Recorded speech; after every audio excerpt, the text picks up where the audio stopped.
Saludos amigos, hoy viernes 24 de mayo. Este es el último viernes de mayo. ¿Sí? No veremos otro viernes de mayo hasta el año que viene.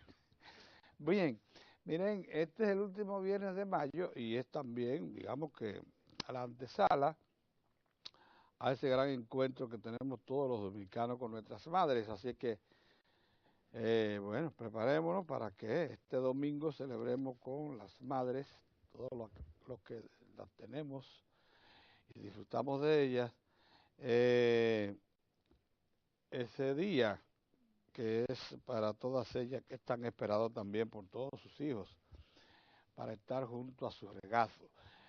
Bien, tenemos que dar un pésame antes de iniciar estos comentarios de la mañana.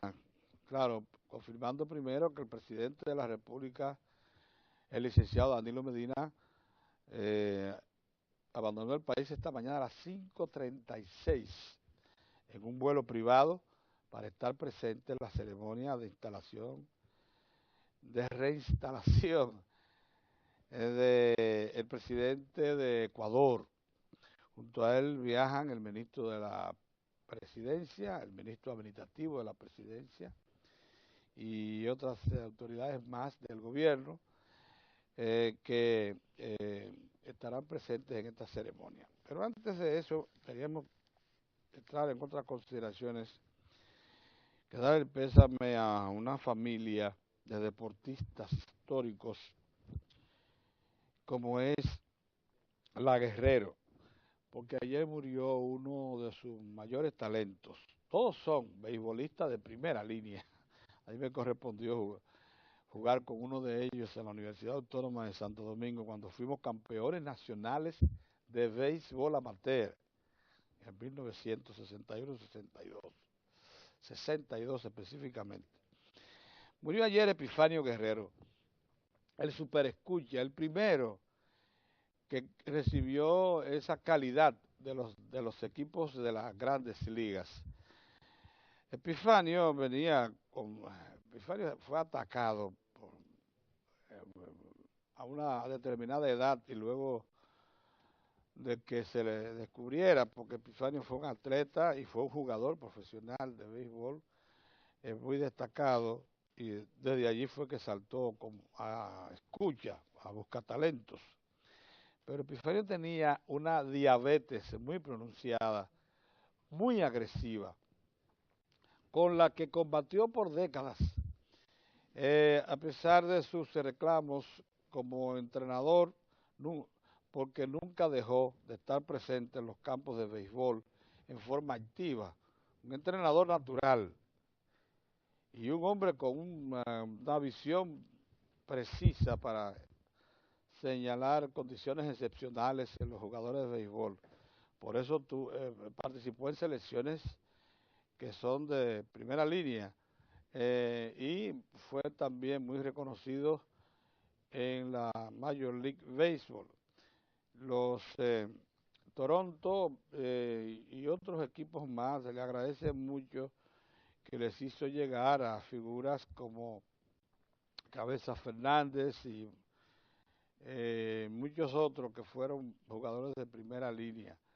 También fue propiciador de lo que es hoy una de nuestras industrias, oigan esto, más importantes.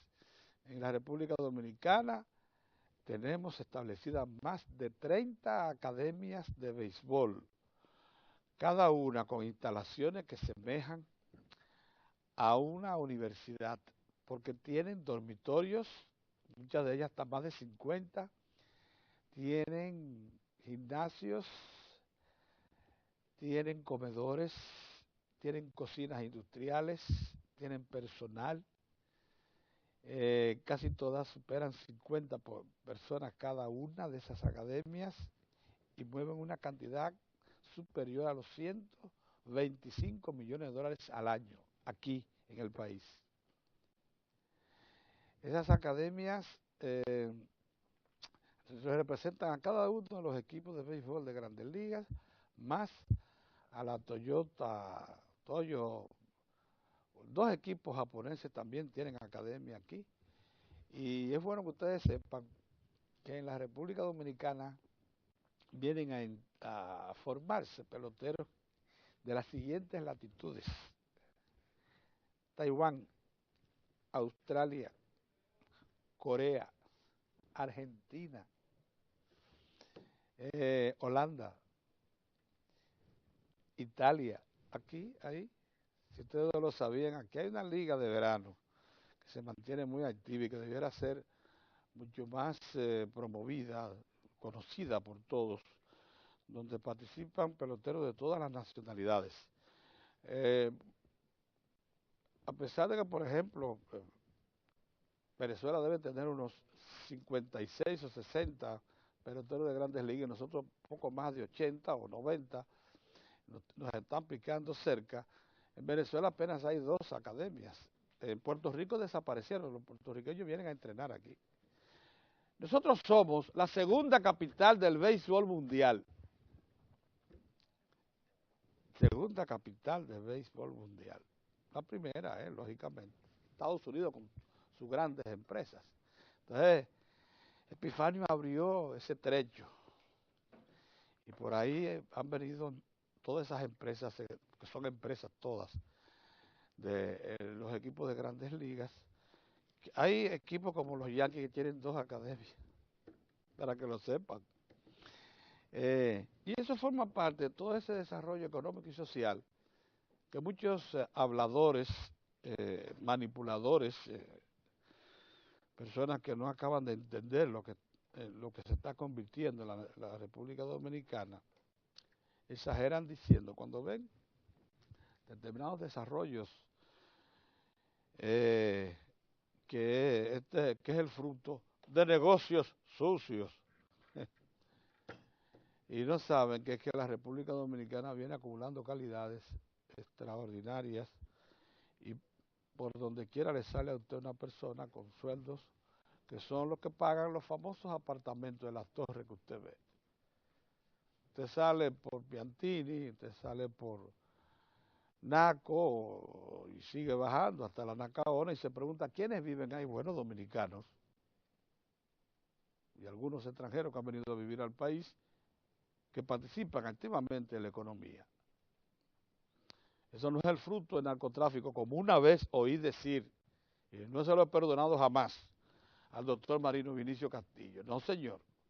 Eso es el fruto del desarrollo económico y social acumulado por este país. Y cuando incluso descubren un narcotraficante o un jefe de bandas de traficantes de droga al por mayor, cuando van y averiguan, lo que tienen son 2 o 3 apartamentos. El único que aquí construyó una torre y fue tomada por el Estado fue el señor ese del tiempo, el español. Pero todos ellos, incluyendo el que se encuentra en Puerto Rico y el de Sobeida y eso, esos señores, lo que te llegan 2 o 3 apartamentos en el país y no tienen que ver con el desarrollo inmobiliario, porque es injusto que un esfuerzo de desarrollo y promoción, como ha sido la industria de la construcción, se trate de mancillar relacionándola con el lavado y el narcotráfico. Eso ha sido una injusticia de quienes no quieren aceptar que las nuevas generaciones, como es el caso de generaciones que en el fondo lo que son es trujillistas, que las nuevas generaciones que le sucedieron a Trujillo y a los superdotados balagueristas que le sucedieron a Trujillo, han podido echar adelante esta nación, porque ahí es que está el fondo de todo eso. Bien, buenos días. Buenos días, Pedro, ¿cómo tú estás? El presidente abandonó esta mañana, destino a Ecuador, pero regresa ahí mismo. Sí. Lo que se fue con el ministro de la presidencia, o el ministro de administrativo de la presidencia, y el señor Pared, su asistente personal. Excelente, muy bien, me parece muy Eso bien. es importante, pero nosotros tenemos que cumplir con todos esos requisitos de la diplomacia. Acuérdense que ahora mismo nos acaban de aceptar en el famoso grupo del Pacífico, de Naciones del Pacífico, ya tienen una zona de libre comercio que pinta que va a ser la más grande del mundo. Bien, ayer se dio a conocer el esperado informe de los técnicos del Programa de Naciones Unidas para el Desarrollo, del PNUD, y lo que ha dicho el informe es que no le satisfizo el estudio que presentó Falcon Bridge Dominicana, Falcón, se extrata para acceder a la explotación de una zona mineralizada, unas 300. Ese no es el titular que corresponde, según mi opinión, la opinión del director. El titular que corresponde es el del Caribe. O sea, no es el que ustedes cojan, es el del Caribe, el que realmente responde, porque eso es un titular manipulado y de opinión. Lo que sí ha pasado es lo siguiente.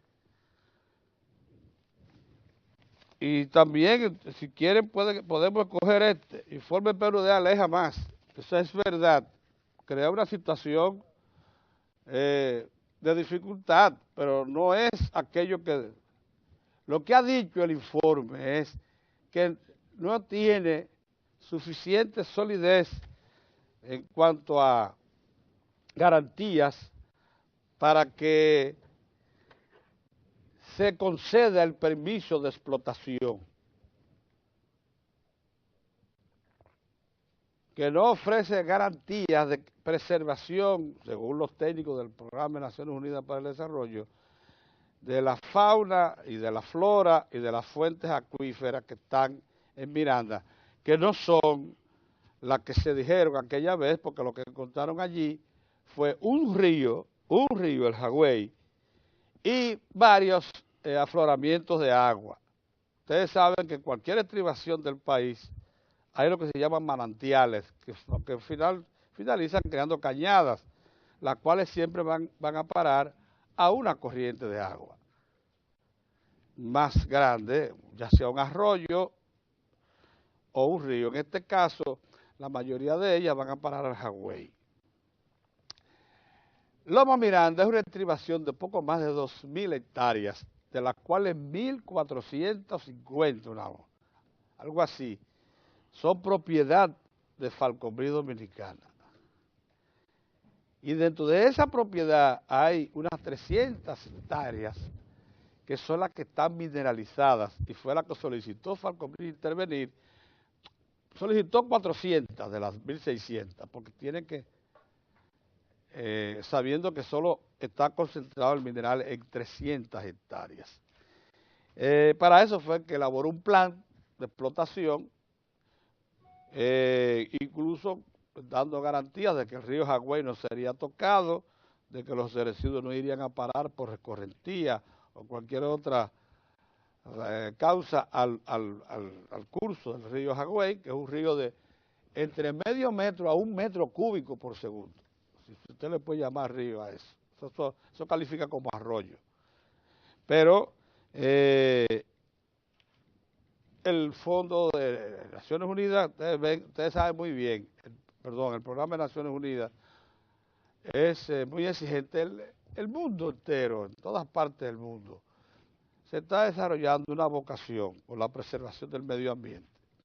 Ayer decía uno de los técnicos que elaboró el informe que Falcon Bridge, Nickel Limited, y ahora se trata que la asumió, que la absorbió, tiene un historial muy profesional de respeto al medio ambiente. Así decía. Pero dijeron que en este caso el informe le hace falta información. Ayer, complementaria para poder garantizar, ayer la Falcondo Sestrata emitió un comunicado formal diciendo que en esta ocasión va a estudiar el informe y va a procurar responder a las preocupaciones externadas en el informe de Naciones Unidas. Eso lo interpreta el periódico Hoy, y yo quisiera, por favor, pedirle a ustedes, si ustedes ven independencia en este titular que dice, se trata níquel, no se da por vencida. O sea que fue vencida por un informe. Por favor, no hagamos del periodismo una manipulación diaria, un uso inadecuado. Porque el gobierno ha dicho, por boca del ministro de la Presidencia, que le corresponde al medio ambiente tener la última palabra, o sea, opinar sobre el contenido de este informe. Porque a medio ambiente fue que fue a parar la solicitud formal, por cierto, remitida por el Ministerio de Industria y Comercio y su departamento dependiente de minería. Ustedes saben cómo es la cosa. En minería, en el Ministerio de Industria y Comercio, es que se da la autorización primero para la exploración. Siempre usted reservándose el derecho como explorador, si encuentra minerales o cualquier otra cosa de interés, de explotación. Entonces, en un segundo tramo, Industria y Comercio, o sea, Dirección General de Minería, concede el permiso de explotación, que por cierto tiene que ser el fruto de una decisión del Poder Ejecutivo. Usted lo que hace es que tramita la solicitud al Poder Ejecutivo y este a su vez le autoriza explotar. Y por cierto, es el que negocia en representación del Estado, el Poder Ejecutivo, los contratos de explotación. Y luego que se concede ese contrato de explotación, el recipiente del beneficio tiene que elaborar un informe, luego de la creación del Ministerio de Medio Ambiente, que ustedes saben que es reciente, para garantizarle al medio ambiente que la labor de extracción de material mineralizado o de lo que fuese que interese, no afecta el medio ambiente, la fauna, la foresta o las fuentes fluviales. Entonces, todos esos pasos son lo que hay que dar. En este caso, Falcon Bridge Dominicana, como se llama la empresa originaria de Falcon Bridge Nickel Limited, que ahora es Falcon Bridge Dominicana Chestrata, que es la propietaria, lo que hizo fue que solicitó, como les digo, esa autorización y que fruto de que había adquirido hace mucho tiempo 1.450 hectáreas de Loma Miranda como parte de lo que es su concesión, zona que exploró y que determinó la existencia de 20 millones de toneladas métricas con casi un 2% de contenido de níquel. Que dice, por cierto, el señor presidente de la compañía Falcon Bridge Dominicana, un canadiense, que si eso, si no le, el señor Darren Bowden, que si no le conceden ese permiso de explotación de esos minerales, a Falcon Bridge le quedan reservas para 4 a 5 años más de operaciones. Que de concederle esa reserva podría extender las operaciones en el país a 20 a 25 años más, porque con esos minerales se produce la mezcla de materiales mineralizados que necesita la mina para extender su vida. Falcon Bridge Nickel, originaria, obtuvo ese permiso de exploración en el 1957, o sea, en tiempo de Trujillo. Y lo reactivó en la década, el segundo lustro de la década de los 60, con Joaquín Balaguer en el gobierno, cuando ejecutivos de Falcon Bridge Nickel Limited visitaron al país y le demostraron al gobierno que estaban interesados en montar una minera. Balaguer le autoriza y comienzan las explotaciones en el 1971 y desde entonces está presente. Ustedes saben que paró 2 años, 2008-2009, porque los precios bajaron tanto que tuvo que paralizar explotación. El gobierno dominicano la asistió y la ayudó a liquidar parte de un personal que ya tenía más de 25 años laborando, algunos hasta 30 años, y se pensionaron los 750, 800 técnicos y trabajadores pero se quedó con la mitad de personal y reinició sus operaciones en el 2010 y viene explotando al 50% de su capacidad de producción. Falcon Bridge Dominicana tiene capacidad de producción de 70 millones de libras de níquel al año. Es el octavo mayor productor de níquel del mundo y por tanto octavo mayor exportador de níquel del mundo. Esa operación que inició en el 71, sostenemos nosotros que somos reporteros desde los 60, fue la que activó y convirtió a Monseñor Noel, hoy conocida como Bonao, en una ciudad con movimiento económico y social, y buena parte de La Vega, lo mismo que de la zona circundante de Sánchez Ramírez, algunas poblaciones de Sánchez Ramírez. Si estamos en condiciones de darnos el lujo de, como se está sugiriendo, un movimiento de opinión pública muy bien montado para torcer el brazo al gobierno, ambientalistas fundamentalistas, entre los que encuentran ustedes hasta obispos, que sin ninguna soporte técnico, ninguno, nada que lo sustente, están demandando que se preserve Loma Miranda, porque allí nacen. Yo oía al obispo de La Vega decir que allí nacían, por allí pasaban los ríos Camú y Jima. Barbaridades como esa. Y vimos, y tengo un documento de la Academia de Ciencias de la República Dominicana diciendo que por ahí pasan 30 ríos. Barbaridades de todo tipo se han dicho. De todas formas, nosotros confiamos en que esta solicitud que ha hecho, esta interrogante que ha planteado el programa, los técnicos del Programa de Naciones Unidas para el Desarrollo, terminará por ser respondida positivamente por Sextrata, y si entonces Medio Ambiente considera que deba concederse el permiso, pues que lo haga, y si no, que atienda los reclamos de los medioambientalistas que dicen que Loma Miranda pone en peligro la estabilidad del sistema ecológico dominicano si es explotada. Esa es la conclusión que yo alcanzo a ver de todos estos vericuetos. Bueno. Buenos días, Pedro. Gonzalo.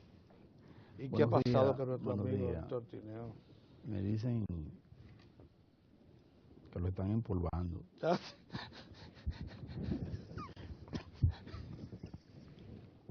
Sí, porque hoy, ustedes saben, los viernes no contamos con don Orión.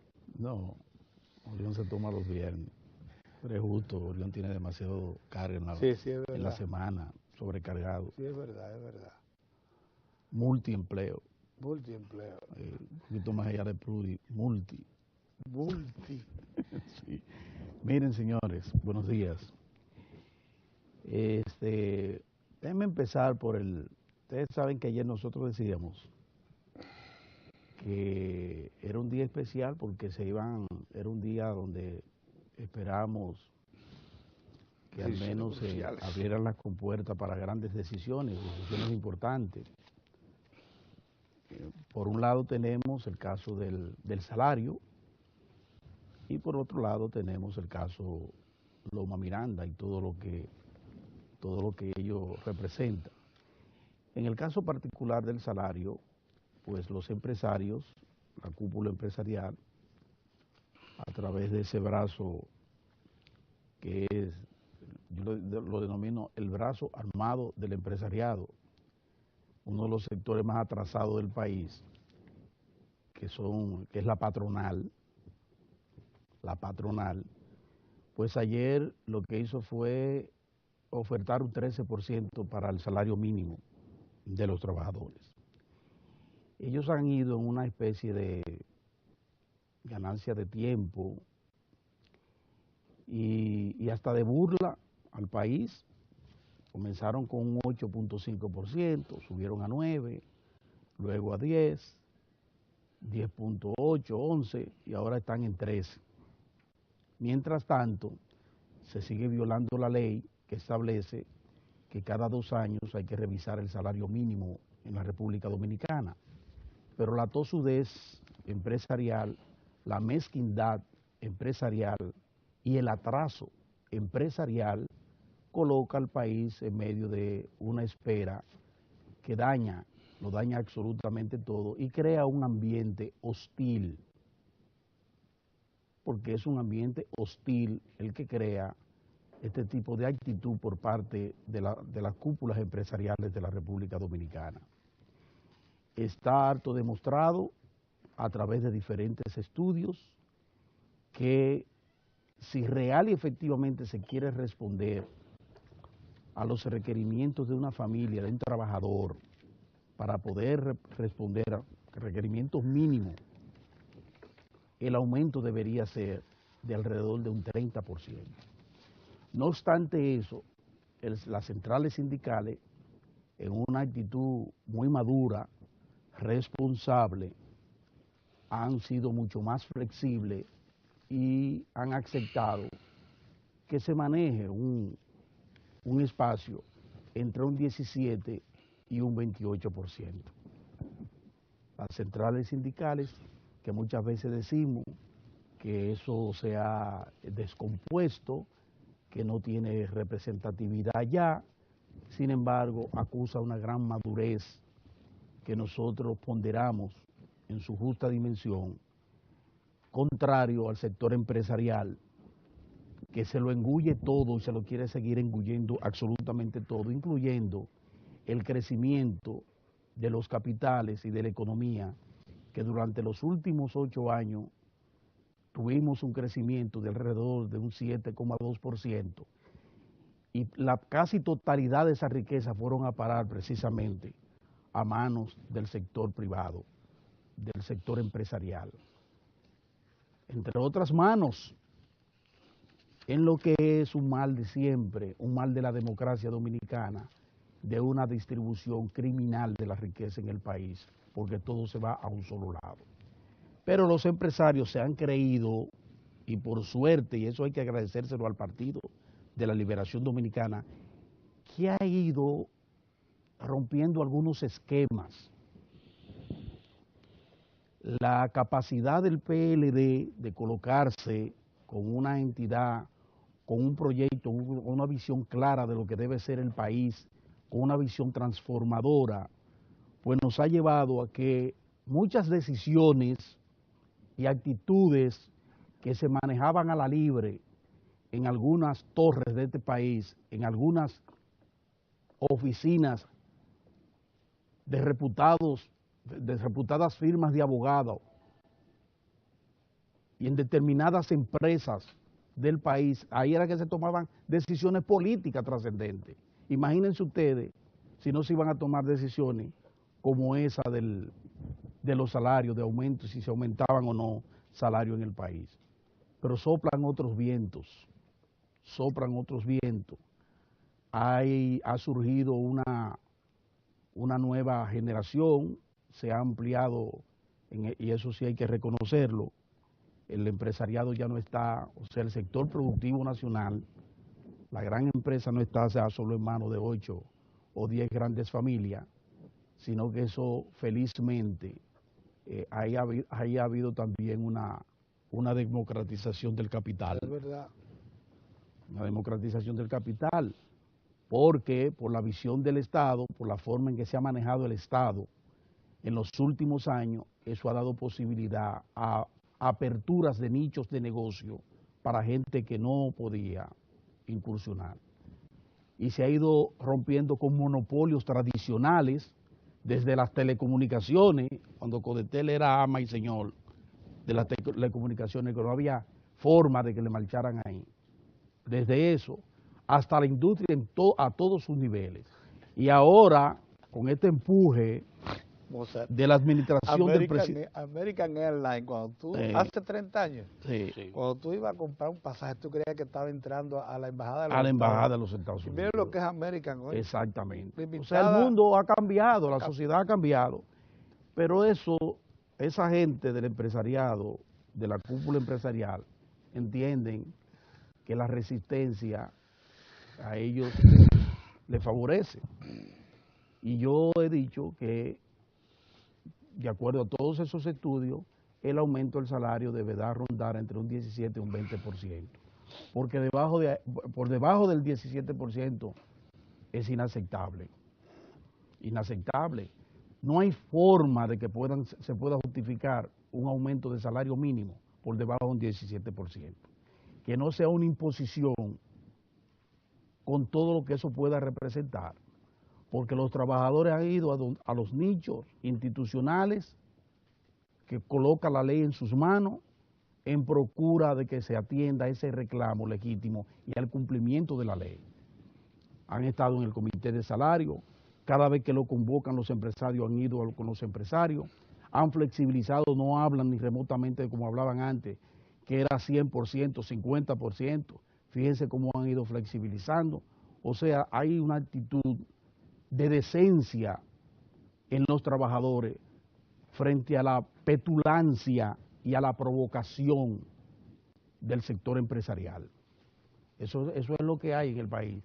Y fíjense cómo la irresponsabilidad de muchos grupos y medios que han tomado la callada o se han agachado frente a un tema tan importante como es el cumplimiento de la ley de aumento salarial. Muchos medios calladitos, porque como yo digo, este es el país del reciclaje.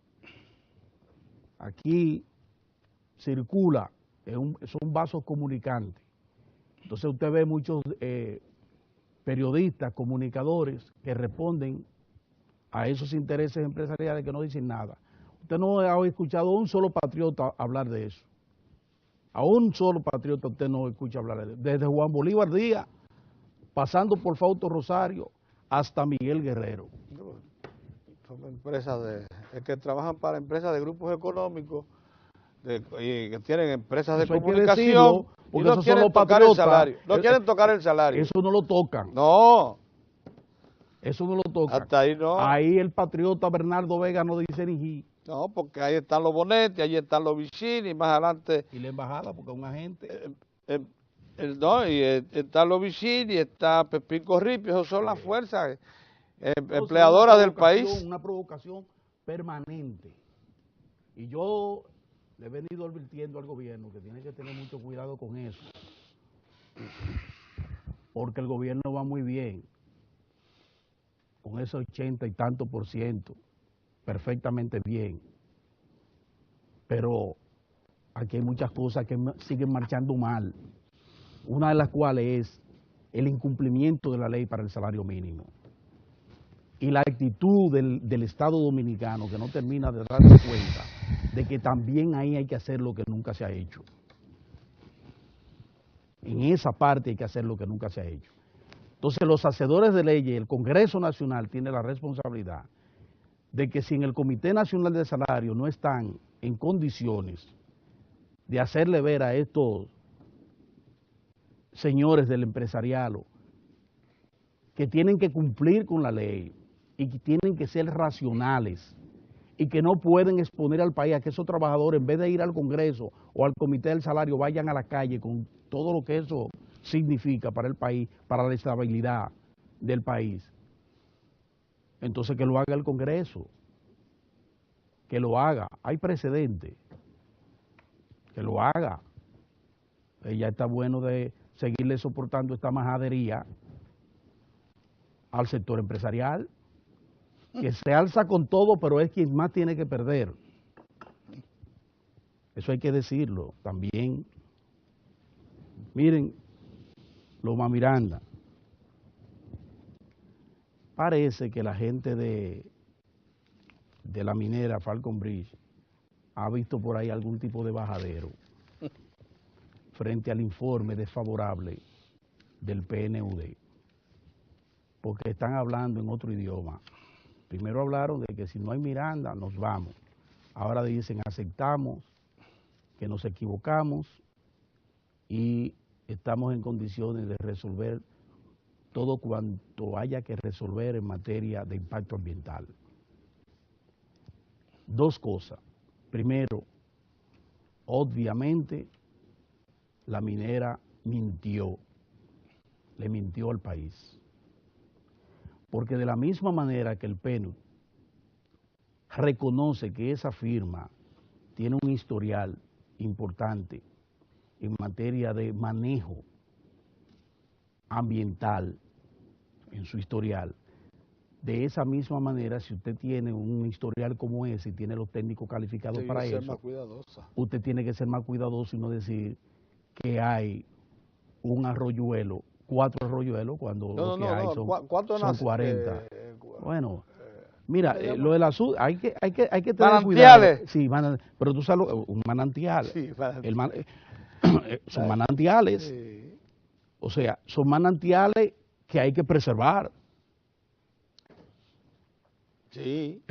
¿O no? Sí. Entonces usted no le puede decir al país que hay 4 manantiales cuando la diferencia es 30, son 40 que hay. Un manantial es el inicio de una cañada. Y de la cañada al río. Nacimiento. Entonces alimenta. Entonces alimenta. Toda loma tiene sus 2 o 3 manantiales. Está bien, pero mintió. Varios manantiales. Mintió. Y mintió sabiendo que estaba mintiendo. No, entonces, que pudo haber sido puesta en evidencia, como lo hicieron. Bueno, entonces eso por un lado. Pero parece que ellos han encontrado que hay un bajadero y al parecer desde el gobierno hay una actitud de escuchar a la gente que se trata. Porque esa intervención del ministro de la presidencia diciendo que bueno, vamos ahora a esperar. El ministro administrativo había dicho, vamos a esperar lo que diga el PNUD. Había dicho José Ramón Peralta, nuestro gran amigo. Ahora el ministro de la presidencia dice, bueno, ya conocimos a lo que dice el PNUD, ahora vamos a medio ambiente. Y ahí viene la otra lección. Medio ambiente, una gestión donde la incompetencia raya en lo ridículo. ¿Cómo es posible que nosotros tengamos que esperar que un organismo internacional haga un levantamiento, emita un informe para que entonces el medio ambiente, que es el organismo que está llamado a hacer el primer levantamiento ante cualquier, pero ven acá, ante cualquier iniciativa para la explotación de un recurso, en este caso un recurso minero, que siempre va a tener implicaciones en materia de impacto ambiental, pues la primera voz que se debe escuchar es medio ambiente, pues el medio ambiente se mantuvo en silencio y a prudente distancia. Sí. Pero no solo medio ambiente, en eso estoy yo de acuerdo con Inés Aipún, de Diario Libre, que dice que el gobierno dejó correr la bola. Este y el pasado. Y Paino, que dijo ayer que aquí hay recursos. La administración de Danilo y la administración de Leonel Fernández dejaron eso correr la bola. ¿Usted sabe por qué lo hacen? Por las implicaciones políticas que tienen. Porque de la misma manera que los senadores de irresponsables, esos 20 senadores, que dijeron, no importa lo que diga el PNUD, el presidente no puede, Loma Miranda no va, porque hay un costo político, porque ante un medio ambiente que nunca dijo nada, ni en la pasada gestión ni en esta, con relación a eso, se dejó correr, ya se ha levantado todo un movimiento de opinión con una cresta de ola por allá arriba, que es difícil marcharle a eso, por lo menos políticamente en un país como este, donde los votos pesan más que la responsabilidad. Esa es la realidad. Entonces ahora, dice el ministro de la presidencia, ahora vamos a esperar que sea medio ambiente quien decida. Medio ambiente debió decidir hace tiempo. Medio ambiente debió dar su informe desde hace tiempo. Y nosotros lo veníamos reclamando desde la pasada administración. Y si era necesaria una consultoría, lo confesaba. Bueno, y la se consulta, pero debió ser ella. Pero debió ser ella. La que emitiera la primera opinión. Ahora resulta que lo que diga medio ambiente es lo que va. ¿Y ustedes creen que ese señor, el ministro de medio ambiente, se va a echar esa cosa encima? Un aspirante. Un aspirante. Que dice que es presidencial. Ajá. ¿Ustedes creen que de ahí va a salir, no, de ahí no va a salir un nada, informe contrario al del PNUD? ¿Ustedes están creyendo eso? no se lo crean. Eso, mire, ahí pasó el palé, como dice el pueblo. Fíjense cómo un periódico editorializa en portada. O manda la bola Mire, a Palacio. mire, ahí hay dos editoriales. Además del editorial, en portada del periódico ahí hay dos editoriales. No a Loma Miranda, es un editorial. Es un editorial.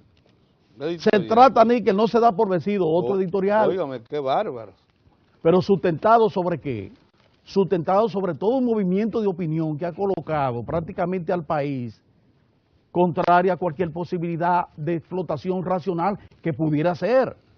Pudiera ser que se explotara Loma Miranda en forma racional y tomando en cuenta y haciendo las inversiones que se requieran en materia de tecnología para que el impacto ambiental sea mínimo y que podamos mantener esa actividad que hay en el subsector minero de la República Dominicana. Sí, el Falcón reconoce el informe del PNUD, por eso digo. Y pide diálogo porque está viendo un bajadero. Sí. Ahora, yo, y lo he dicho y lo reitero, que he mantenido cierta prudencia ante el subsector minero. Primero porque no soy un técnico en la materia, no lo soy. Y segundo porque ahí, en el sector minero, también se cuecen muchas habas. Porque muchos de los jorocones que usted ve en los medios de comunicación opinaron, fueron los mismos que le cogieron muchísimo dinero, por ejemplo, a la del Oro, A Barry Gold. le cogieron muchísimo dinero y después variaron. Y sin temor, porque como la Barrito se dice, no, lo que pasa, yo di dinero aquí, allí, no lo puede decir. No. ¿Y cómo lo dice? No puede decirlo. Entonces aquí hay 2 o 3 bandidos que le cogen el dinero y después no sé de ti. Y esa es la realidad. Lamentablemente esa es la realidad. Esa es la realidad. Yo entonces lo que espero es que el gobierno asuma con toda responsabilidad un tema tan delicado como este. Muy bien. Y que sepa que ahí hay 2 vertientes. Una está preservación del ambiente. Eso el Estado tiene la responsabilidad de preservar el ambiente. Sí, pero por otro lado está también la necesidad imperiosa que tiene el país de recursos frescos, identificados, importante, creación de empleo, importante, que han sentido esas comunidades con la misma Falcon Bridge y con la propia Barry Gold. Porque no nos llamemos a engaño, no todo es demonio. Entonces yo quisiera que ojalá prime la responsabilidad, el buen criterio en medio ambiente y que asuma su responsabilidad. Si medio ambiente hace el levantamiento y encuentra que hay posibilidad, puede ser viable la explotación racional de esos recursos, supervisada, controlada. Oiga, que no teman decirlo, pero claro, y en ejecutarlo. Muy bien. Porque eso es un asunto vital, la responsabilidad del Estado. Muy buen comentario. Tenía Loma Miranda y el tema del salario, pero don Pedro en la primera parte y Mozart ahora, y Mozart agregó el tema de la discusión por el aumento salarial. Y solo quiero agregar con esto del aumento salarial, que esto es interesante porque usted ve a la directiva de la Confederación Patronal Dominicana soportando los 2 palos, pero ocurre que ahí hay gente que no se ve, que incluso está muy bien posicionada en los medios de comunicación, que no quiere que el tema del salario se mueva. Y precisamente usted dice, bueno, ¿y por qué esta directiva en las discusiones es tan breve, en ocasiones no quiere hablar mucho? Sencillamente porque le han dado una pelota, y cuando usted le han dado una pelota, usted sabe que cuando el manager está en el campo, cada jugador tiene que atender las señales del manager. Usted puede decir, bueno, y dice, pero mira como el pitcher hizo un lanzamiento, que eso era, este bateador le podía dar un jonrón. No se lo da, bueno, porque el manager ha dicho que espere y que no batee, y entonces él obedeció. Esto es interesante, o sea, la gente que ha estado dirigiendo estas discusiones desde fuera, me refiero a la parte de los empleadores. La directiva sencillamente va como una especie con un casete o con una notita, pero la directiva tiene un límite y en la reunión no puede hablar, tiene que ir a consulta, tiene que hacer consulta. Y eso explica la manera en que se ha ido desarrollando esta discusión. Que usted dice, bueno, ¿y por qué se prolonga? Que baja, es como si no existiera un deseo de encontrar un acuerdo. Y ciertamente no hay un deseo.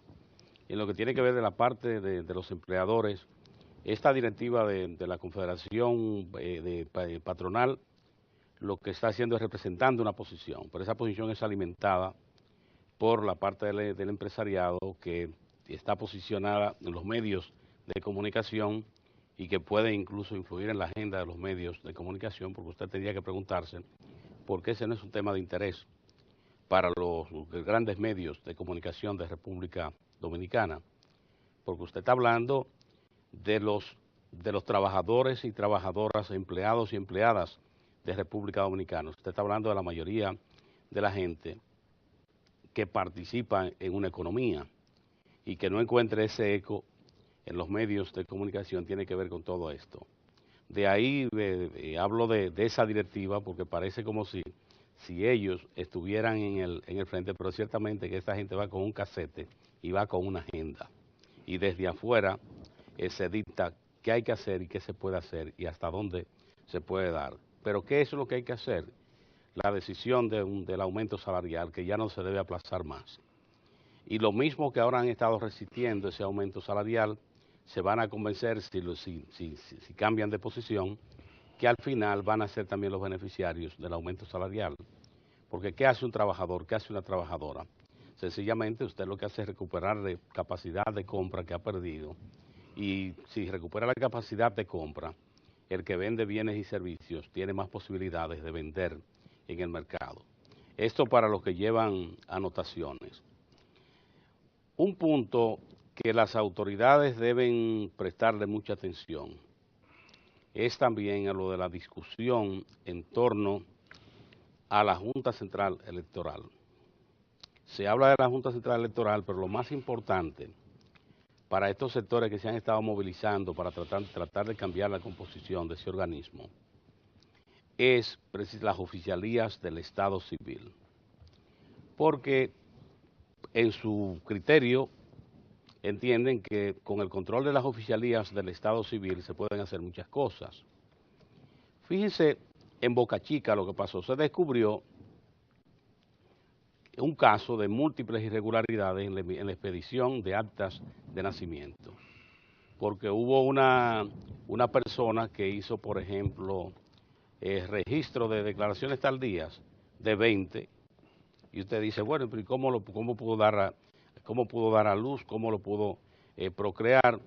Y eso se determinó la irregularidad cuando se hace la investigación. Ahora se ha descubierto otra situación con adopciones irregulares. Adopciones irregulares que deben dar lugar a que se haga una investigación minuciosa y que se actúe sin contemplaciones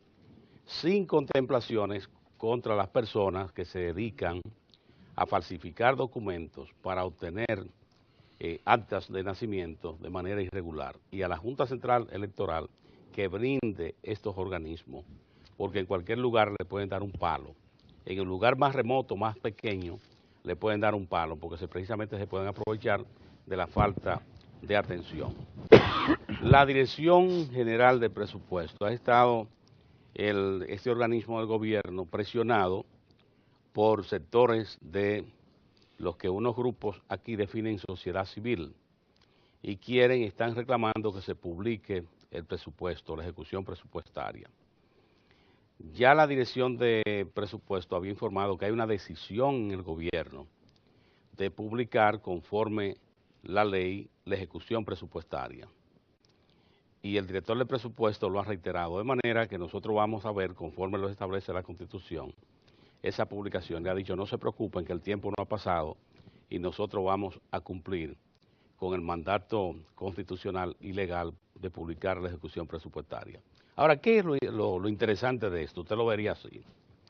Que gente que va a los medios de comunicación, que tiene acceso, la oportunidad de emitir opiniones, hace estos reclamos, pero en el fondo no quieren que se publique la ejecución presupuestaria. ¿Usted sabe por qué? Porque ahí en la publicación de la ejecución presupuestaria usted va a ver camarones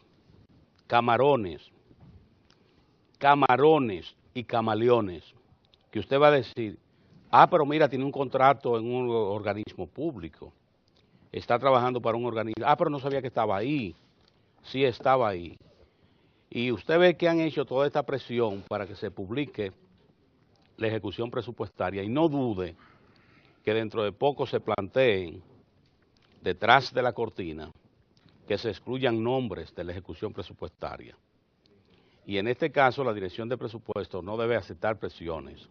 Sencillamente su marco de referencia debe ser la Constitución y la ley de presupuesto y nada más.